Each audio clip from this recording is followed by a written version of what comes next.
जय हिंद। नमस्कार फ्रेंड्स, ज्योति क्लासेस में आप सभी का एक बार फिर से स्वागत है। हेलो दोस्तों, कैसे हैं आप सभी? आई होप आप सभी बहुत ही अच्छे होंगे, स्वस्थ होंगे, स्टडी अपनी कंटिन्यू कर रहे होंगे। चलते हैं हमारी आज की मॉर्निंग की क्लास की तरफ।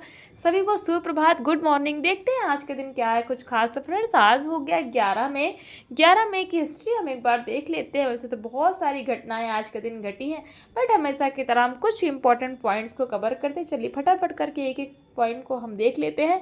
तो फ्रेंड्स, आज के दिन हर साल राष्ट्रीय प्रौद्योगिकी दिवस के रूप में मनाया जाता है। जी हाँ, 11 मई को हर साल राष्ट्रीय प्रौद्योगिकी दिवस के रूप में मनाया जाता है। इस दिन भारत ने 1998 में पोखरण में सफल परमाणु परीक्षण किया था, जिससे वह परमाणु हथियार रखने वाले देशों की सूची में शामिल हो गया था।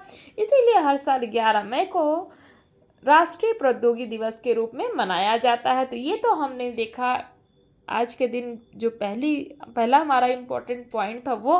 दूसरा देख लेते हैं। 11 मई 1951 में राष्ट्रपति राजेंद्र प्रसाद ने सोमनाथ मंदिर का उद्घाटन किया। सोमनाथ मंदिर से आप सभी परिचित होंगे। तो जो सोमनाथ मंदिर है उसका उद्घाटन आज के ही दिन 1951 यानी कि 1951 में किया गया। और किसके द्वारा किया गया? हमारे पूर्व राष्ट्रपति राजेंद्र प्रसाद के द्वारा किया गया। तो ये तो हमने एक दो पॉइंट्स आज की हिस्ट्री के बारे में जाना। और हाँ फ्रेंड्स, आज के दिन यानी कि आज है हमारा मई का सेकेंड रविवार है, दूसरा रविवार। तो आज के दिन क्या है? आज है मदर्स डे। तो मदर्स डे के बारे में भी मैं थोड़ा आपको बता देती हूँ, आप सभी वैसे वाकिफ़ होंगे। तो मदर्स डे की शुरुआत अमेरिका में हुई थी। साल 1908 में एन्ना जार्विस ने पहली बार अपनी माँ एन रीड्स जार्विस की याद में इसको मनाया था। तो मदर्स डे की शुरुआत कब हुई थी, कहाँ हुई थी? तो मदर्स डे की शुरुआत अमेरिका में हुई थी। और कब हुई थी? साल 1908 में एन्ना जार्विस ने पहली बार अपनी माँ एन रीड्स जार्विस की याद में मदर्स डे को मनाया था। और 1914 में अमेरिकी राष्ट्रपति वुडरो विल्सन ने मदर्स डे मनाने की आधिकारिक तौर पर मान्यता दी थी। तो ये तो देख लिया हमने मदर्स डे के बारे में। तो आज मदर्स डे भी है, इसीलिए मैंने कुछ थोड़ा बहुत आपको मदर्स डे के बारे में भी बताया। जितनी भी हमारी बहनें माँ बन चुकी हैं, जिनके भी बच्चे हैं, तो सभी को मदर्स डे की हार्दिक शुभकामनाएं। और हम सभी किसी ना किसी के बच्चे हैं तो इसीलिए आज मदर्स डे है। तो मदर्स डे की आप सभी को हार्दिक शुभकामनाएं। तो अब चलते हैं हमारी होम साइंस की क्लास की तरफ। जैसा कि आप सभी जानते हैं कि इस चैनल के माध्यम से हम कर रहे हैं हमारी होम साइंस की सीरीज, जिसमें हम क्लास 6 से 12 की बुक को कवर कर रहे हैं, जो कि हमारी कंटिन्यू चल रही है। और अभी तक फ्रेंड्स हमने हमारा क्लास 6 से 9 कंप्लीट कर लिया है। हम आ गए हमारा क्लास 10 में। आई होप आपने हमारी सारी ही क्लासेस को देखा होगा। नहीं देखा है तो प्लीज़ प्ले लिस्ट में जाके वहाँ से हर एक क्लास को आप देख करके अपने हर एक डाउट्स क्लियर कर सकते हैं, क्योंकि हमने हर एक टॉपिक को बहुत ही डिटेल में पढ़ा है फ्रेंड्स। और इतने डिटेल में पढ़ने का एक ही उद्देश्य है कि एक बार आप हमारी इस सीरीज़ को देखिए, समझिए, ताकि होम साइंस से रिलेटेड कोई भी डाउट आपके माइंड में ना रह जाए। चाहे आप किसी भी क्लास के लर्नर्स हो, किसी कॉम्पिटेटिव एग्जाम की प्रिपरेशन कर रहे हो, या फिर किसी भी फील्ड में होम साइंस से अपना करियर देख रहे हैं, सभी के लिए सीरीज़ काफ़ी हेल्पफुल होने वाली। तो प्लीज़ अगर चैनल पर नए आए तो चैनल को लाइक, शेयर एवं सब्सक्राइब अवश्य कीजिए, ताकि आप भी हमारी सीरीज़ के साथ जुड़ के इस सीरीज़ का लाभ प्राप्त कर सके। और हाँ फ्रेंड्स, अपना फीडबैक अवश्य दिया करें, क्योंकि आपका हर एक फीडबैक हमारे लिए बहुत ही इम्पोर्टेंट होता है। तो ये तो हमने कुछ बातें कर ली। अब चलते हैं हमारी क्लास की तरफ, देखते हैं हम क्या करने वाले हैं। आप ये देख पा रहे होंगे स्क्रीन पर। आज हम करेंगे वस्त्र धुलाई के लिए आवश्यक सामग्री के बारे में हम जानेंगे। ये जो हम टॉपिक कवर कर रहे हैं फ्रेंड्स, ये किसके अंतर्गत कर रहे हैं? तो जो हमारा गृह विज्ञान का जो ब्रांच है, वस्त्र एवं सूत विज्ञान, उसके अंतर्गत हम इन टॉपिक को कवर कर रहे हैं। तो इसको स्टार्ट करने से पहले प्रीवियस क्लास में हमने क्या पढ़ा है, एक बार फटाफट क्विक रिवीजन कर लेते हैं। तो फ्रेंड्स, प्रीवियस क्लास में हमने दाग धब्बे छुड़ाने की कुछ विधियाँ देखी थी। इसमें हमने रासायनिक विधियाँ देखी थी। तो रासायनिक विधियाँ कितनी होती वो हमने देखा था। फिर प्रमुख घरेलू विधियों में देखा था कि हल्दी के दाग अगर कपड़े पर लग जाए तो किस प्रकार आप छुड़ा सकते हैं। पान अथवा कत्ते का दाग, स्याही का दाग, रक्त के दाग छुड़ाने की विधि, घी अथवा तेल आदि के दाग छुड़ाना, चाय या कॉफ़ी के दाग छुड़ाना, तारकोल पॉलिश अथवा पेंट का दाग छुड़ाने की विधि, बहुत सारी चीज़ों के दाग की छुड़ाने की विधि के बारे में हमने हमारे प्रीवियस क्लास में डिस्कस किया था, ये आप देख सकते हैं।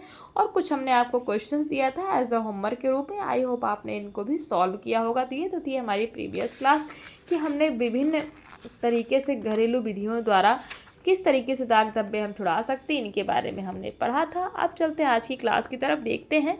तो वस्त्र धुलाई का कार्य एक व्यवस्थित प्रक्रिया के अंतर्गत किया जाता है। इस कार्य को करने के लिए निम्नलिखित सामग्री की आवश्यकता होती, आप सभी जानते हैं, तो ज़्यादा मैं इनको डिटेल में नहीं पढ़ूंगी। पहला क्या हो गया, वस्त्र धोने के लिए किसकी आवश्यकता पड़ती है, पानी। दूसरा साबुन या अन्य शोधक पदार्थ, अन्य शोधक पदार्थ मतलब वस्त्रों के मैल को घोलकर निकालने में साबुन या अन्य शोधक पदार्थ उपयोगी होते हैं।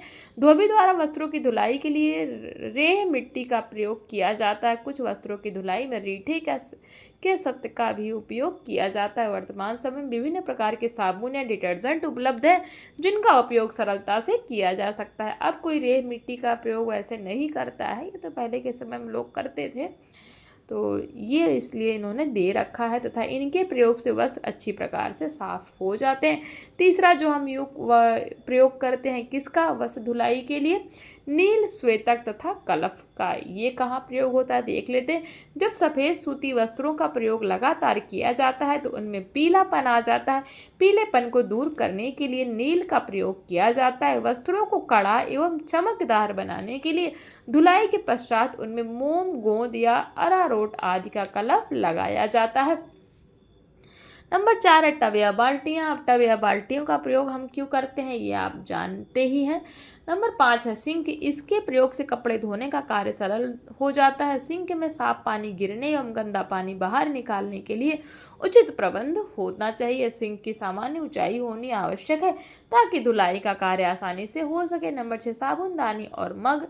तो साबुनदानी और मग का भी प्रयोग किया जाता है। धुलाई प्रक्रिया के दौरान साबुन की टिकिया को पानी में घुलने से बचाने के लिए जालीदार तल वाली नॉयलॉन या प्लास्टिक से बनी साबुनदानी होनी चाहिए जिससे साबुन रखने एवं निकालने में आसानी हो, तथा कम गले बाल्टी से पानी निकालने के लिए लोटा या मग होना चाहिए। नंबर 7 है रगड़ने वाला तख्त। इस प्रकार के तख्त का प्रयोग अत्यधिक गंदे एवं धब्बेदार कपड़ों को रगड़ने के लिए होता। तख्त मतलब जिस पर रख के कपड़े को रगड़ा जाता है। ये तख्त लकड़ी, टिन, स्टील से निर्मित हो सकते हैं। प्रायः ये तख्त ऐसे धातु के बनाए जाते हैं जिन पर जंग ना लगता होता। लकड़ी से बना तख्त उत्तम माना जाता। नंबर 8 है कपड़ों की टोकरियाँ। टोकरियों का प्रयोग गंदे तथा धुले कपड़ों को अलग अलग रखने में किया जाता है। इन टोकरियों के तल पर रबड़ बिछानी चाहिए तथा धुले कपड़े रखने से पूर्व रबड़ को गीले कपड़े से पोंछना चाहिए जिससे गंदगी साफ कपड़ों पर ना लगे। नंबर 9 रस्सी हैंगर व क्लिप। रस्सी हैंगर व क्लिप देख लेते हैं।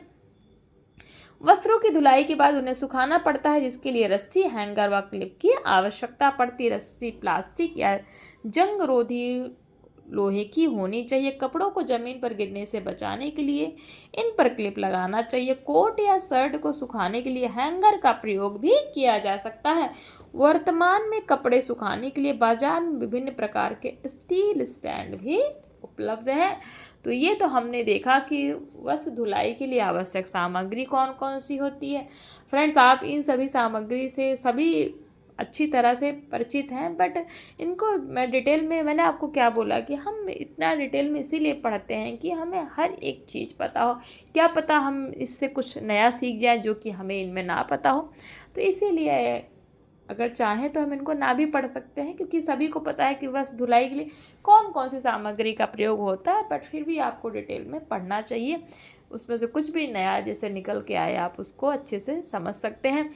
अब देख लेते हैं वस्त्र गंदे होने के कारण क्या है। तो वस्त्र धुलाई के विभिन्न विधियों को जानने से पूर्व वस्त्र के गंदे होने के कारण को जानना आवश्यक है। सामान्य वस्त्र 2 प्रकार के होते हैं जिनका विवरण निम्न प्रकार है। नंबर 1 शुष्क धूल, नंबर 2 स्थिर धूल। शुष्क धूल या गंदगी के कारण वस्त्र गंदे हो जाते हैं क्योंकि हवा में उपस्थित धूल मिट्टी वस्त्रों पर लग जाते हैं। क्योंकि हवा में उपस्थित धूल मिट्टी वस्त्रों पर लग जाती है। शुष्क धूल कण वस्त्रों पर चिपकते नहीं है, अतः इन्हें ब्रश से झाड़कर साफ किया जा सकता है अथवा साफ पानी में वस्त्रों को निकाल कर भी गंदगी साफ की जा सकती है। नंबर 2 है स्थिर धूल। वस्त्रों को गंदा करने वाला दूसरा कारक स्थिर धूल है। पसीने से या अन्य किसी कारण से नमी युक्त वस्त्र पर धूल मिट्टी या अन्य कण शीघ्रता से चिपक जाते हैं, जो स्थिर धूल या मैल का रूप ले लेते हैं। ऐसे वस्त्रों की धुलाई जटिल होती है अतः व्यवस्थित धुलाई की आवश्यकता पड़ती है। तो वस्त्र धुलाई की विभिन्न विधियां देख लेते हैं कौन कौन सी है। नंबर 1, वस्त्रों को रगड़ना। सामान्यतः घर पर की जाने वाली धुलाई में वस्त्रों को रगड़कर साफ किया जाता है। इस विधि का प्रयोग मजबूत वस्त्रों को धोने के लिए करना चाहिए, क्योंकि कोमल वस्त्र इस विधि से खराब हो सकते हैं। इस विधि में सर्वप्रथम गंदे वस्त्रों को जल या साबुन में भिगोकर रगड़ना चाहिए, फिर रगड़कर धोना चाहिए। रगड़ने की प्रक्रिया के निम्नलिखित 3 रूप हो सकते हैं। ध्यान दीजिएगा, जब वस्त्र को रगड़ा जाता है उस प्रक्रिया के 3 रूप हो सकते हैं। रूप कौन कौन से हो सकते हैं? हाथों द्वारा रगड़ना, नंबर 2 ब्रश द्वारा रगड़ना, और जो तीसरा रूप है लकड़ी के तख्ते पर रगड़ना। अब एक एक करके इनको थोड़ा डिटेल में पढ़ लेते हैं। वस्त्रों को हाथों से मलना या रगड़ना सबसे सरल व प्रचलित विधि है, जो निम्न प्रकार है। इसमें वस्त्रों को साबुन के घोल में भिगोकर या साबुन लगाकर कुछ समय के लिए छोड़ दिया जाता है। तत्पश्चात वस्त्रों के विभिन्न भागों को आपस में अच्छी तरह से मला जाता है, जिससे वस्त्रों पर चिपकी धूल या मैल हट जाती है। उसके बाद वस्त्रों को 2-3 बार साफ पानी में निकालना चाहिए। सामान्यतः कपड़ों के अत्यधिक गंदे भागों को हाथों से रगड़ा जाता है, जैसे शर्ट का कॉलर आदि। नंबर 2, ब्रश द्वारा रगड़ना। भारी व मजबूत किस्म के वस्त्रों को हाथ से रगड़कर साफ नहीं किया जाता, इसलिए वस्त्रों की धुलाई के लिए ब्रश का उपयोग किया जाता है। बाजार में कपड़े धोने के लिए विभिन्न आकार के ब्रश उपलब्ध होते हैं। ब्रश अत्यधिक कड़ा नहीं होना चाहिए, अन्यथा वस्त्रों के तंतु क्षतिग्रस्त होने के कारण कपड़े खराब हो सकते हैं। इसकी विधि निम्न प्रकार है। वस्त्रों को ब्रश से रगड़ने से पूर्व उन्हें पानी में भिगोया जाता है तथा साबुन लगा दिया जाता है। वस्त्रों को बार बार पानी डालकर गीला करते रहना चाहिए, अन्यथा वस्त्र सूखे होने पर रगड़कर फट जाएंगे। वस्त्रों के वे भाग जो अधिक गंदे हों उनको ब्रश से कसकर रगड़ना चाहिए। ब्रश से रगड़ने के पश्चात वस्त्रों को साफ पानी में निकालना चाहिए। तत्पश्चात वस्त्रों को निचोड़कर सूखने के लिए रस्सी पर फैला देना चाहिए। तीसरी जो विधि है लकड़ी के तख्ते पर रगड़ना, यह विधि सूती वस्त्रों के लिए सर्वोत्तम मानी जाती है। तो जैसे आपको एक क्वेश्चन आ गया कि लकड़ी के तख्ते पर रगड़ने वाली विधि किस कपड़े के लिए सर्वोत्तम मानी जाती है, तो आपका आंसर क्या हो जाएगा? सूती वस्त्रों के लिए सर्वोत्तम विधि मानी जाती है। इस विधि में सर्वप्रथम गंदे वस्त्रों को गर्म जल में भिगोना चाहिए। इसके पश्चात रगड़ने वाले तख्ते पर वस्त्रों को फैलाकर साबुन लगाना चाहिए। इसके बाद रगड़कर या तख्ते पर पटक पटक कर मैल साफ किया जाता है। अंत में गर्म जल में वस्त्रों को निकाल कर साफ कर लेना चाहिए, जिससे वस्त्र साफ हो जाते हैं। तो ये तो हमने देख लिया क्या वस्त्रों को रगड़ने की विधि। कौन कौन सी विधि देखी हमने? हाथों द्वारा वस्त्र रगड़ना, ब्रश द्वारा वस्त्रों को रगड़ना, और जो तीसरी देखिए लकड़ी के तख्तों पर रगड़ना। लकड़ी के तख्तों पर जब वस्त्र को रगड़ते हैं तो किस तरह के वस्त्र के लिए सर्वोत्तम विधि है लकड़ी के तख्ते पर रगड़ना? तो आपका आंसर हो जाएगा सूती वस्त्रों के लिए लकड़ी के तख्ते पर रगड़ कर धोना सबसे उचित माना जाता है। आई होप ये आपका क्लियर हुआ होगा। अब देख लेते हैं सक्शन वाशर द्वारा धुलाई। अब सक्शन वाशर क्या है इसके बारे में थोड़ा डिटेल में पढ़ते हैं। सक्शन वाशर एक साधारण सा उपकरण है जिसका प्रयोग वस्त्रों की धुलाई के लिए किया जाता है। इस उपकरण का आकार कटोरी की तरह होता है। जो सक्शन वाटर है वो किस तरह दिखाई देता है? तो कटोरी की तरह इसका आकार होता है। इसकी तली में अनेक छेद होते हैं तथा इसके ऊपरी भाग में एक हैंडल होता है। कोमल वस्त्रों की धुलाई के लिए यह विधि अत्यंत उपयोगी है, जो निम्नलिखित है। नंबर 1, सक्शन वाशर द्वारा वस्त्रों को धोने के लिए सर्वप्रथम गर्म जल में साबुन या शोधन पाउडर का घोल तैयार कर उसमें कपड़ों को भिगोना चाहिए। नंबर 2, बाद में सक्शन वाशर द्वारा कपड़ों पर हल्का दबाव डालना चाहिए। झाग के बार बार संपर्क के कारण कपड़ों का मैल हट जाता है, जो नंबर 3 है। अब वस्त्रों को साफ पानी में 2-3 बार निकाल कर साफ करना चाहिए। तो ये देखिए हमने एक कुछ नया देखा क्या? सक्शन वाशर द्वारा धुलाई किस तरीके से की जा सकती है उसके बारे में हमने जाना। और सक्शन क्वेश्चन आ गया कि सक्शन वाशर जो होता है वो दिखने में किस प्रकार का होता है, तो वो कटोरे के आकार का होता है। आई होप ये सक्शन वाशर आपको समझ में आया होगा।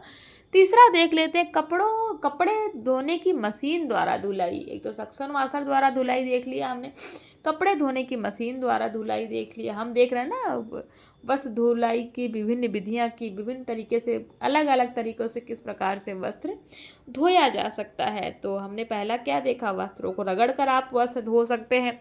और वस्त्र रगड़ने की भी हमने 3 विधि देखी, हाथों द्वारा रगड़ना, ब्रश द्वारा रगड़ना और लकड़ी के तख्ते पर रगड़ना।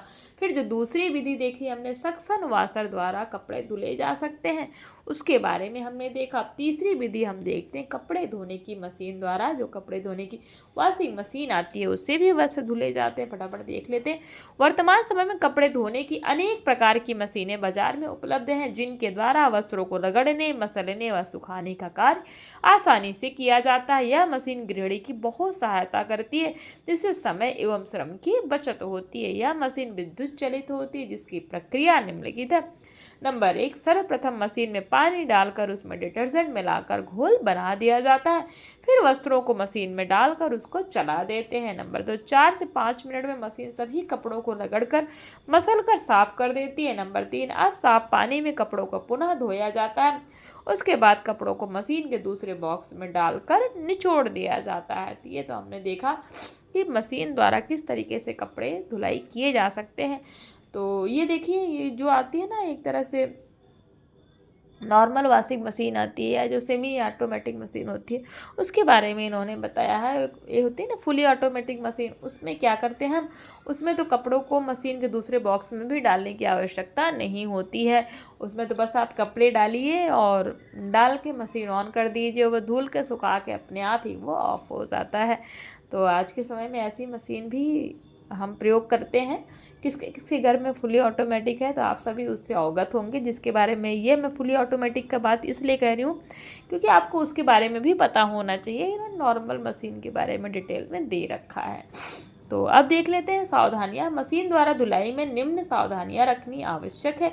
वो सावधानियां कौन कौन सी हैं? नंबर 1 है, गीले हाथों से मशीन नहीं चलानी चाहिए और ना उसको स्पर्श करना चाहिए। नंबर 2 है, उपयोग के पश्चात मशीन का स्विच बंद कर देना चाहिए। नंबर 3, उपयोग के पश्चात मशीन का गंदा पानी निकालकर उसको साफ कर देना चाहिए, अन्यथा वह मशीन के तल पर एकत्र हो जाता है। नंबर 4, मशीन में केवल डिटर्जेंट पाउडर का ही प्रयोग करें, साबुन के टुकड़ों का नहीं। साबुन के टुकड़ों से आंतरिक छिद्र बंद होने की आशंका रहती है। तो इस तरीके से जब भी आप मशीन से कपड़े धोते हैं तो आप इस तरह की सावधानियां रख सकते हैं। अब देख लेते हैं जो हमारा दूसरा पॉइंट है, शुष्क धुलाई क्या होती है उसके बारे में हम एक बार देख लेते हैं।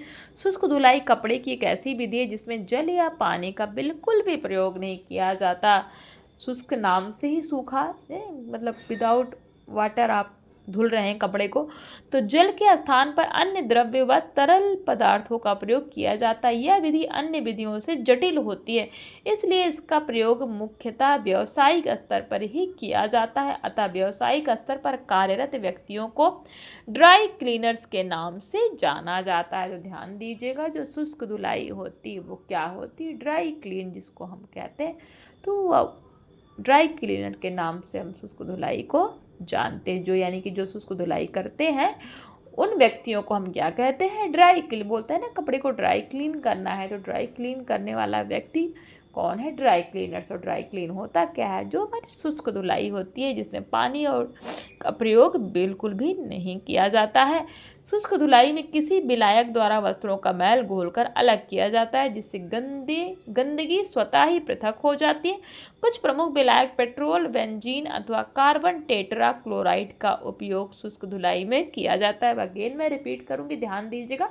जो हमारी शुष्क धुलाई होती है यानी कि जो हमारा ड्राई क्लीन होता है उसमें हम किन का प्रयोग करते हैं? पेट्रोल हो गया, बेंजीन अथवा कार्बन टेट्रा क्लोराइड का उपयोग शुष्क धुलाई में होता है। शुष्क धुलाई के लाभ क्या है? नंबर 1 है, जल में धोने से सिकुड़ने वाले वस्त्रों को इस विधि से धोने पर वे सिकुड़ते नहीं हैं। नंबर 2, ऐसे वस्त्र जो जल से धोने पर खराब हो जाते हैं उनकी धुलाई शुष्क विधि से की जा सकती है। नंबर 3, शुष्क धुलाई में उत्तम विलायकों का प्रयोग किया जाता है जिस कारण गंदगी या मैल धुलकर अलग हो जाता है और वस्त्र अच्छी तरह से साफ हो जाते हैं। नंबर 4, रोएदार कोमल फर तथा चमड़े से निर्मित वस्त्रों को शुष्क धुलाई से सुरक्षित रूप में धोया जाता है। शुष्क धुलाई से होने वाली हानियां, ये तो हमने शुष्क धुलाई के लाभ देख लिया, अब हानियां देख लेते हैं। नंबर 1 है, यह विधि घरेलू वस्त्रों के लिए महंगी होती है क्योंकि इस विधि में प्रयुक्त विलायक बहुत महंगे होते हैं। नंबर 2, प्रयोग किए जाने वाले विलायक जैसे पेट्रोल आदि में विशेष प्रकार की गंध आती है जो धुलाई के बाद कपड़ों में रह जाती है। कुछ व्यक्तियों पर इस गंध का प्रतिकूल प्रभाव पड़ता है जिस कारण उनको एलर्जी भी हो जाती है। और नंबर 3 है, शुष्क धुलाई में प्रयुक्त विलायकों जैसे पेट्रोल बेंजीन में घुलनशील मैल या गंदगी ही अलग हो पाती है जबकि विलायक की अघुलित गंदगी साफ नहीं हो पाती है। अतः यह माना जाता है कि शुष्क धुलाई एक अपूर्ण विधि है। तो ये देख लिया आपने, शुष्क धुलाई के लाभ भी हमने देख लिए, शुष्क धुलाई से होने वाली हानियां भी देख ली। तो ये सभी हमने क्या देखे, हमने देखे वस्त्र धुलाई की विभिन्न विधियां, कौन कौन से देखी, वस्त्रों को रगड़ने के प्रकार देखे, सक्शन वाशर द्वारा किस तरीके से धुलाई की जा सकती वो विधि हमने देखी, सावधानियां हमने देखी, मशीन द्वारा कपड़े किस प्रकार से धोए जाते वो देखा, शुष्क धुलाई हमने देखा, शुष्क धुलाई से लाभ, शुष्क धुलाई से होने वाली हानियाँ। आई होप ये जितने भी हमने पॉइंट्स कवर किए हैं आपको अच्छे से क्लियर हुए होंगे। मैंने पूरे का पूरा प्रयास किया फ्रेंड्स आपको इसको अच्छे से तरीके से समझाने का। फिर भी कोई डाउट्स रह सकता है तो प्लीज़ कमेंट के माध्यम से आप पूछ सकते हैं, आपके डाउट लेने का पूरा प्रयास किया जाएगा। और हाँ, ये देखिए कुछ क्वेश्चंस हैं, श्वेतक तथा कलफ किन कपड़ों में लगाया जाता है, किस प्रकार के वस्त्रों को रगड़कर साफ किया जाता है, शुष्क धुलाई के लिए किन विलायकों का उपयोग किया जाता है। आप ये देखिए ऊपर हमने जस्ट ही पढ़ा था, इसीलिए मैं बोलती हूँ इस क्वेश्चन को कराने का कोई मीनिंग नहीं है। आप प्लीज़ इनका स्क्रीनशॉट ले करके खुद इनको सॉल्व करने की कोशिश किया करिए, आपसे इजीली क्वेश्चन सॉल्व हो जाएंगे। बट कब होंगे, जब आप वीडियो को अच्छी तरीके से देखेंगे, समझेंगे, ध्यान से सुनेंगे, तभी ये क्वेश्चन आप इनको हल कर सकते हैं। तो ये तो थी हमारी आज की क्लास। आई होप आज की क्लास आपको समझ में आई होगी। मिलते हैं हमारी नेक्स्ट क्लास में जो हमारी यूनिंग की क्लास होती है। और तब तक के लिए आप इसको अच्छे से देखिए, समझिए और जो क्वेश्चन दिया गया है इसको सॉल्व करने का प्रयास कीजिए और कमेंट करके बताइए कि आपसे क्वेश्चन सॉल्व हो रहे हैं या नहीं हो रहे। तब तक मिलते हैं हमारी यूनिंग की क्लास में। तब तक के लिए जय हिंद, नमस्कार। हंसते रहिए, मुस्कुराते रहिए, एक दूसरे की हेल्प करते रहिए।